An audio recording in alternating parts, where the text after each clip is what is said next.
Salam sehat dan salam sejahtera untuk kita semua. Di sini saya akan menjelaskan tentang analisis isu dan gagasan kreatif dalam mewujudkan smart governance. Sebelum melangkah lebih jauh, perkenalkan, saya Hortensio dos Santos, unit kerja Poltekkes Kemenkes Kupang dengan jabatan sebagai Pranata Komputer. Di sini saya melakukan identifikasi isu aktual yang ada di Poltekkes Kemenkes Kupang. Untuk melakukan identifikasi, saya melakukan observasi selama 3 bulan dan didapatkan 3 isu, yaitu yang pertama, belum optimalnya pelaksanaan SOP penggunaan aplikasi Siakat bagi mahasiswa dan dosen Poltekkes Kemenkes Kupang tahun 2022. Yang kedua yaitu kurang efisiensi penanganan pemeliharaan perangkat teknologi kepegawaian Direktorat Poltekkes Kemenkes Kupang tahun 2022. Yang ketiga, belum optimalnya sistem evaluasi kinerja utama Poltekkes Kemenkes Kupang tahun 2022. Untuk isu yang pertama, dampaknya cukup terasa, di mana beban tugas unit sistem informasi akan semakin banyak, disertai terjadinya antrian panjang pengeluhan mahasiswa dan atau dosen yang ingin menggunakan aplikasi. Hal ini tentu saja merugikan unit sistem informasi, dosen, dan juga mahasiswa. Untuk isu yang kedua, unit sistem informasi akan melaksanakan tugas tanpa memiliki data fisik ataupun bukti pengerjaan, serta staf atau pegawai Poltekkes Kupang akan menggunakan perangkat teknologi tanpa kontrol dari unit sistem informasi, serta akan merugikan unit sistem informasi maupun bagi staf atau pegawai yang bersangkutan.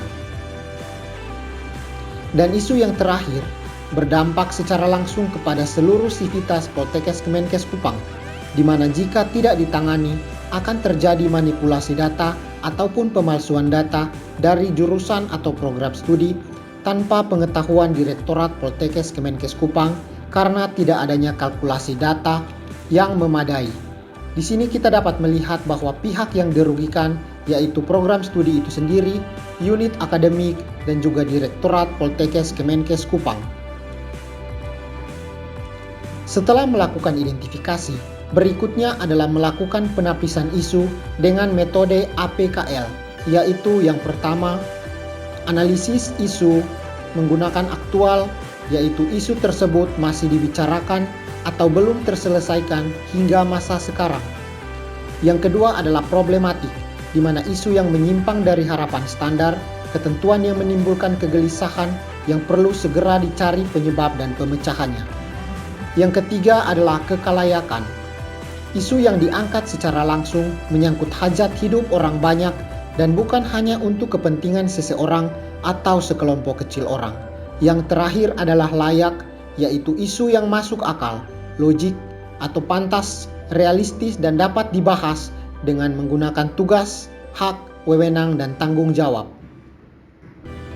Dari hasil penapisan isu dengan kriteria APKL, saya memberikan sistem poin untuk menentukan isu mana yang memenuhi kriteria APKL. Akhirnya didapatkan isu yang ketiga, yaitu belum optimalnya sistem evaluasi kinerja utama Poltekkes Kemenkes Kupang tahun 2022.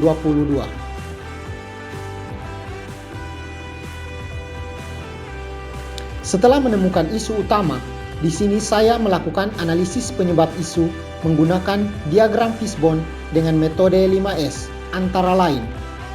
Yang pertama, sistem. Untuk sistem sendiri yaitu belum adanya SOP pengikutan evaluasi kinerja, proses pengisian dibebankan pada satu operator, detail subindikator tidak dikalkulasi. Yang kedua yaitu surroundings, yaitu operator yang ditunjuk bukan dari tim teknis ataupun tenaga IT. Yang ketiga, skill. Operator tidak memiliki pemahaman proses kalkulasi indikator. Yang terakhir adalah suppliers, di mana tidak ada media pengaduan masalah penginputan indikator dan juga tidak adanya aplikasi kalkulasi nilai indikator kinerja. Melihat dari analisis penyebab isu, ditemukan pokok permasalahannya, yaitu belum adanya sistem kalkulasi untuk melakukan perhitungan indikator kinerja. Maka saya mengemukakan sebuah gagasan kreatif, yaitu pembuatan sistem aplikasi yang memuat detail indikator sampai dengan proses validasi berbasis website. Sekian hasil pengamatan dan identifikasi analisis isu. Mohon maaf jika ada salah kata selama pemaparan saya. Salam sehat, sekian dan terima kasih.